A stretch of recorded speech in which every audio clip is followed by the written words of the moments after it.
நாம் அனைவரும் ஆஞ்சநேய பெருமானின் வாளில் ஒரு மணி ஒன்று கட்டப்பட்டிருப்பதை புகைப்படங்களிலோ அல்லது கோவில்களின் சிலைகளிலோ பார்த்திருப்போம். அந்த மணி எதற்காக கட்டப்பட்டுள்ளது என்று உங்களுக்கு தெரியுமா? பாருங்கள், அதற்கான கதையை இன்று நாம் பார்ப்போம். கதைக்குள் செல்லலாம். ராமபிரான் சீதையை மீட்க ராவணனுடன் போர் புரிய இலங்கைக்கு புறப்படும் முன் வானரப்படையை திரட்டிக் கொண்டிருந்தார். வானரங்களில் உயரமானவை குட்டையானவை என்று பல வகை இருந்தது. அதில் சிங்களிகா என்று அழைக்கப்படும் குள்ளமான வானரங்கள் கொண்ட ஒரு படை இருந்தது. இதில் 1000 வானரங்கள் இருந்தன. இந்த வானரங்கள் கூட்டமாக சென்று எதிரியின் படை வீரர்கள் மேல் விழுந்து பற்களால் கடித்து குதிரையும் நகங்களால் பிராண்டியும் போரிடும். போருக்கு புறப்படும் வீரர்களை வழி அனுப்பும் போது அவர்கள் குடும்பத்தார்களின் கண்களில் கண்ணீர் வந்தது. அவர்கள் உயிருடன் பத்திரமாக திரும்பி வர வேண்டுமே என்ற கவலையில் இருந்தார்கள்.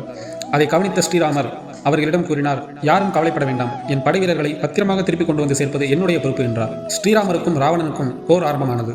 கடும் போர் நடந்து கொண்டிருந்தது. ராவணனின் படையில் பல முக்கியமான வீரர்களும் படைத்தலைவர்களும் மடிந்தார்கள்.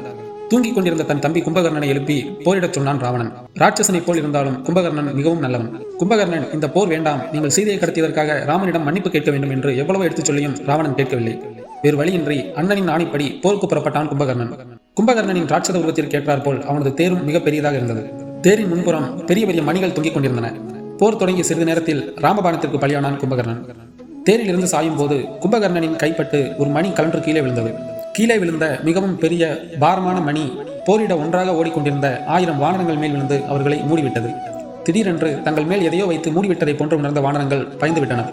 ஒரே இருட்டு. நல்ல வேளை, மணி விழுந்த இடம் கரடு முரடாக இருந்ததால் சுவாசிக்க காற்று வந்து கொண்டிருந்தது. சில மணி நேரங்கள் ஆன பிறகும் அவர்களை காப்பாற்ற யாரும் வரவில்லை. ஒரு வானரம் சொன்னது, இந்த சுக்ரீவனை நம்பி வீணாக போய்விட்டோமே, நாம் எல்லோரும் சாகப்போவது உறுதி என்றது. சுக்ரீவனும் அனுமனும் ஒன்றும் செய்ய போவதில்லை, நம்மை காப்பாற்ற நம் தலைவிதி இப்படியே கிடந்து சாக வேண்டியதுதான் என்று சொன்னது இன்னொரு வானரம். ராமன் சொன்னாரே, போருக்கு புறப்பட்டவர்களை எல்லாம் பத்திரமாக உயிரோடு திரும்ப கொண்டு வந்து சேர்ப்பது அவருடைய பொறுப்பு என்றாரே, அவர் என்ன செய்தார் என்று மற்றொரு வானரம் சொன்னது. இதையெல்லாம் கேட்டுக்கொண்டிருந்த அவர்களில் ஒரு மூத்த வானரம் எல்லோரையும் அதட்டியது. முதலில் வாய்க்கு வந்ததையெல்லாம் பேசுவதை நிறுத்துங்கள். எல்லோரும் கண்களை மூடிக்கொண்டு ராமனை மனதில் நினைத்து ராம் ராம் ராம் என்று ஜெபம் செய்யுங்கள் என்று கூறியது அந்த மூத்த வானரம். ராமன் நம் எல்லோரையும் நிச்சயம் காப்பாற்றுவார் என்று சொன்னது. எல்லா வானரங்களும் அப்படியே செய்து கொண்டிருந்தன. ராமரால் ராவணனும் கொல்லப்பட்டான். போர் முடிந்தது. சீதையை மீட்டதும் அயோத்திக்கு திரும்ப ஆயத்தமானார்கள். அப்போது ராமன் சொன்னார், சுக்ரீவா, நம் படையில் எல்லோரும் பத்திரமாக இருக்கிறார்களா, பார்த்து எண்ணிக்கொண்டு வா என்றார். அதற்கு சுக்ரீவன், எண்ணிவிட்டேன் பிரபு, 1000 சிங்களிகர்கள் மட்டும் காணவில்லை என்றான் சுக்ரீவன். உடனே ராமர், அனுமா, நீயும் என்னுடன் வா, நாம் அந்த 1000 வானரங்களை தேடுவோம் என்றார் ராமன். அனுமனும் ராமனும் வானரர்களை தேடி போர்க்களத்தில் நடந்தார்கள். பல இடங்களில் மடிந்து கிடந்த படை வீரர்கள், உடைந்து கிடந்த தேரின் பாகங்கள், அம்புகள், கேடயங்கள் என்று எல்லாவற்றையும் கிளறி பார்த்தார் அனுமன். சிங்களிகர்கள் தென்படவில்லை. திடீரென்று ராமன் ஒரு இடத்தில் நின்றார். அனுமா, அங்கே பார், ஒரு பெரிய மணி ஒன்று தெரிகிறது என்றார். ராமன் சொன்னது புரிந்துவிட்டது அனுமனுக்கு. இருவரும் அந்த இடத்திற்கு விரைந்தார்கள். சஞ்சீவி பர்வதத்தையே தன் ஒரு கையால் தூக்கி கொண்டு பறந்த அனுமன் தன் வாளின் நுனியை அந்த மணியின் வளையத்தில் நுழைத்து தூக்கினார். அனுமன் மணியை தூக்கியதும் அதன் கீழ் 1000 சிங்களிகர்கள் கண்களை மூடிக்கொண்டு கைகூப்பியபடி ராமநாமம் ஜபித்துக் கொண்டிருந்தன. பல மணி நேரத்திற்கு பின் வெளிச்சமும் காற்றும் பட்டதும் கண்களை திறந்தன வானரங்கள். எதிரே ஸ்ரீராமரும் அனுமனும் நின்று கொண்டிருந்தார்கள்.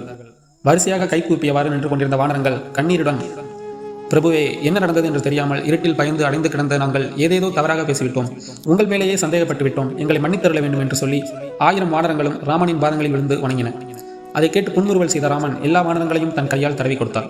ராமன் அனுமனை பார்த்து சொன்னார், அனுமா, வாளில் பளபளக்கும் மணியுடன் நீ இப்படி நிற்கும் காட்சி எவ்வளவு சுந்தரமாக இருக்கிறது தெரியுமா? இந்த கோலத்தில் உன்னை தரிசிப்பவர்களுக்கு பக்தி, ஞானம், வைராக்கியம் கிட்டட்டும் என்று வாழ்த்தினார். நமது சேனலில் தினமும் இது போன்ற கதைகளை கேட்க நமது சேனலை சப்ஸ்கிரைப் செய்து கொள்ளுங்கள். தங்களுடைய நண்பர்களுக்கும் நமது சேனலை பகிர்ந்து கொள்ளுங்கள். நன்றி, வணக்கம்.